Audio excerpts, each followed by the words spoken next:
South Africa's transition to a low-carbon and climate-resilient economy cannot be separated from investment in innovative technologies. Private and public sector representatives met at the National Climate Change Response Dialogue Conference to thrash out the way forward. Michael Apple was there. The Mapungubwe Institute for Strategic Reflections' Dr. Velaphi Msimang questioned South Africa's timidness in not aggressively pursuing technologies we're initially leaders in. The production of electric vehicles is just one example where, worryingly, government's completed electric vehicle was abandoned in favor of the commercially accepted Nissan brand. He also questioned the country's research and development priorities in the face of a growing need for energy efficiency and not supply-side demand. Why would we reject a solution that's developed locally and seem to be embracing a Nissan Leaf, which is the same technology?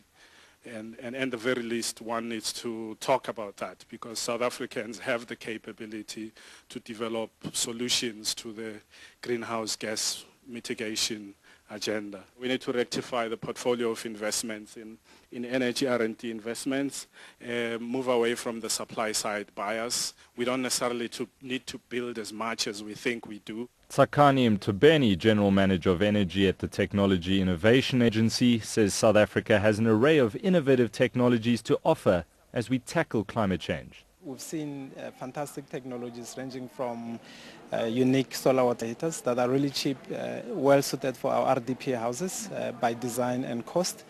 We've seen technologies as well going into the extreme of the concentrated solar space as well, wherein recently government has also invested quite a lot of money to support this industry to emerge, which is, we applaud that. It's really commendable. Mthombeni believes South Africa failed to capitalize on the international electric vehicle market and should have pushed forward when the country was ahead. As a country, we were slightly ahead of the other markets, and we had a window of opportunity that was open. Perhaps it closed very quickly. We always have to think, perhaps what we should have done was to focus on building core technology competencies around the vehicle, not the vehicle itself.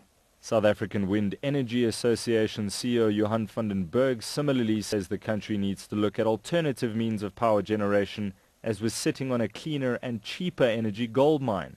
If you build a conventional power plant using coal or nuclear, you would have been in the situation of having ordered a new mobile phone in 2002 and having to wait until today to get it.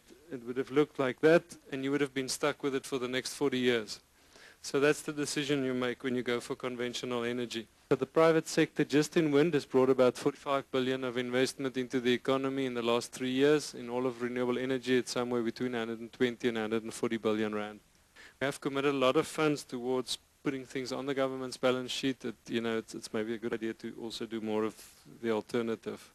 With South Africa intent on halving energy demand by 2030 and cutting carbon emissions by 34% by 2020, experts agree that business as usual must come to an end. This is Michael Apple, Fan and 7, Johannesburg.